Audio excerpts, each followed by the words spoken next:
میں ایک کتاب کا نام آپ کو بتاتا ہوں، ہیپی منی، مائیکل نارٹن اور ایلزبتھ ڈن کی کتاب ہے، اور اس کا کرکس یہ ہے کہ پیسہ گیو کرنے سے خوشی آتی ہے۔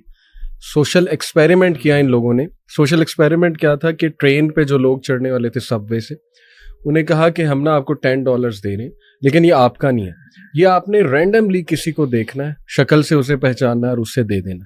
بڑا حیران ہوئے یہ کیا بات ہے۔ خیر انہوں نے ایکسیپٹ کیا، اور پھر کئی لوگوں سے جب انہوں نے عمل کرا اور ان سے اینڈ میں پوچھا کہ ہاؤ ڈو یو فیل، تو they felt really good, excited, happy, ان کے ایموشنز بڑے زبردست ہو گئے۔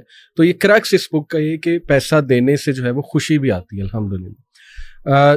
2 آیات ہیں، لیکن دوسری میں انشاءاللہ جو سیکنڈ آپ راؤنڈ لگائیں گے اس میں بتاؤں گا۔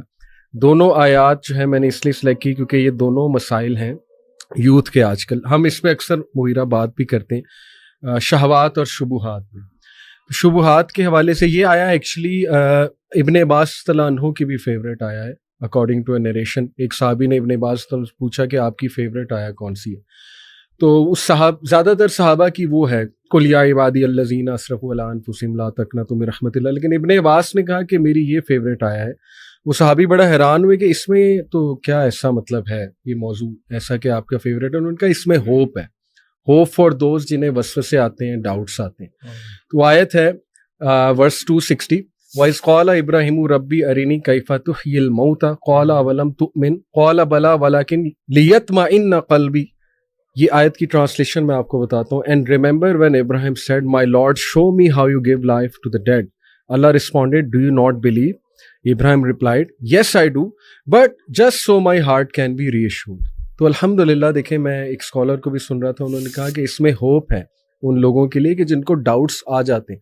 Not all doubts are wrong, some doubts obviously they can take you to a very wrong direction، especially اگر ان کی انٹینشن ٹھیک نہیں ہے، اور وہ بس آپ بنی اسرائیل جیسے ہر چیز پہ ڈاؤٹ اٹھا دیتے تھے، وہ تو غلط انٹینشن۔ لیکن اگر آپ سمجھنے کے لیے، ایمان بڑھانے کے لیے کچھ پوچھ رہے ہو، تو میرا خیال جن سے پوچھا جا رہا ہے ان کو بھی انڈرسٹینڈ کرنا چاہیے۔ سب سے پہلے اس نے ضانی دینا چاہیے کہ یار یہ سمجھنا چاہ رہے ہیں، اور جو پوچھنے والا ہے اس کو بھی میں سمجھتا ہوں ہوپ فل رہنا چاہیے کہ ایمان ڈاؤن ہو جاتا ہے، ڈاؤٹس آ جاتے ہیں، لیکن یہ کہ پوچھو، کیونکہ ابراہیم علیہ السلام دیکھیے وہ اللہ کو کہہ رہے ہیں کہ اللہ مجھے آپ دکھائیں، میں بس ایمان کی تقویت جو ہے وہ چاہتا ہوں۔ لیکن پوچھنے کا مقصد جو ہے وہ ڈاؤٹ نہیں ہے، نہ ہی شک ہے جی، لیکن انکریز ان فیتھ ہے، انکریز ان فیتھ ریزلٹ ہے اس کا۔ کے لیے انکریز کرنی، یعنی ابراہیم علیہ السلام کے اندر ذرہ برابر بھی شک نہیں تھا، ذرہ برابر بھی کسی قسم کا ڈاؤٹ کچھ نہیں تھا، لیکن صرف سوال کرنے کی نوعیت یہ تھی، یا سوال سے وہ چاہتے یہ تھے کہ ان کا ایمان اور بڑھے۔ تو یہ بھی ایک ہوتا ہے۔ اچھا، یہ جو تقاضا ہے نا، یہ 2 جگہوں پہ قرآن مجید میں ہوا ہے۔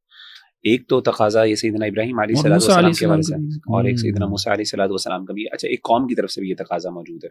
سیدنا عیسیٰ علیہ السلام کی قوم نے کہا تھا کہ انزل علینا مائدۃ من السماء، ٹھیک ہے۔ تو اصل میں ان سب آیات کا اگر آپ کانٹیکسٹ دیکھیں نا، اور یہاں پہ جو آیات ہیں اس کے اندر اللہ نے سب سے پہلے قال اولم تؤمن، کیا تم ایمان نہیں لائے؟ اسی طریقے سے جو حواریوں نے جب یہ سیدنا عیسیٰ علیہ السلام سے پوچھا تھا، تو وہاں پہ سیدنا عیسیٰ علیہ السلام نے کہا کہ تم اللہ سے ڈرو، تم کس طرح کا تقاضا کر کے تم اللہ پہ ایمان نہیں لاتے؟ دونوں نے جواب یہ دیا کہ ہم اپنے دل کا اطمینان چاہتے ہیں، اور دونوں کو جواب ملا اللہ کی طرف سے۔ اس سے پتہ یہ چلا کہ اللہ تعالیٰ سے ایسے ایکسپیرینسز کا تقاضا کرنا جو کہ اگینسٹ دا نیچرل لاز ہیں، یہ پسندیدہ نہیں ہے، لیکن یہ حرام بھی نہیں ہے۔ کہنے کا مطلب ہے کہ کئی دفعہ انسان کو اللہ کی طرف سے ری ایشورنس چاہیے ہوتی ہے کچھ نہ کچھ لیول پہ، اور میں آپ کو بتاؤں، یقین کریں انسان کوئی بھی ری ایشورنس علی بھائی نہیں دے سکتا۔ میں نے دیکھا ہے بڑے بڑے لوگ ہمارے پاس آتے ہیں، بڑے سمپل ڈاؤٹس ہوتے ہیں، بڑی مشکل، ہم بڑا اچھا ان کو اپنی طرف سے جواب بھی دیتے ہیں، سیٹسفائی ہو پاتے، they cannot satisfy themselves۔ اس سے پتہ یہ چلتا ہے کہ معاملہ چونکہ دل کا ہوتا ہے نا، اور دل کا اختیار صرف اللہ کے، شرع صدر اللہ کے ہاتھ میں ہوتا ہے۔ اسی لیے جب تک اللہ کی مدد نہیں ہے، اللہ کی طرف سے انشراح نہیں پہنچے گا، فائدہ نہیں ہوگا۔ تو اسی لیے میں سمجھتا ہوں بھائیوں کو، دیکھیں اللہ کے ساتھ اور آپ کا تعلق ہے نا، وہ ایک پرسنل تعلق ہے۔ آپ اللہ کے ساتھ جو مرضی باتیں کریں، آپ کا تعلق ہے، ہم اس میں کوئی انٹروین نہیں کرتا۔ یہ تقاضے اللہ سے کرنے میں ایز لانگ ایز اگر مقصد جیسے انہوں نے کہا کہ دین پہ شک نہیں ہے اور اطمینان ہے، تو انسان بڑھانے کے اس دور میں، خاص طور پہ میں سمجھتا ہوں اس دور میں جب اتنے ڈاؤٹس ہیں، اتنے مسائل، اور انسان اگر انفلوئنس ہو رہا ہے، اللہ سے دعا مانگے، اللہ مجھے دکھا۔ میں نے خود اپنے لیے کئی جگہ ایسے واقعات ہوئے، میں نے اللہ سے دعا کی اور میرے ساتھ ایسے ایسے واقعات ایکسپیرینشیل, جیسے کہتے ہیں نا اللہ کی ایگزسٹنس کے لیے ایک ایکسپیرینشیل ایویڈنس بھی ہوتا ہے آپ کا, کچھ ایکسپیرینسز ہوتے ہیں اللہ سے ایسے ایکسپیرینسز مانگنے, لیکن وہ راز میں رہنے چاہیے, وہ راز کے ہوتے ہیں اور وہ دلیل نہیں بنتے دوسروں کے لیے, بل وہ ایک لمبا ٹاپک ہے. بڑا یہ دعا بھی ہے نا, اللہم ارنا الحق حقا وارزقنا اتباعہ.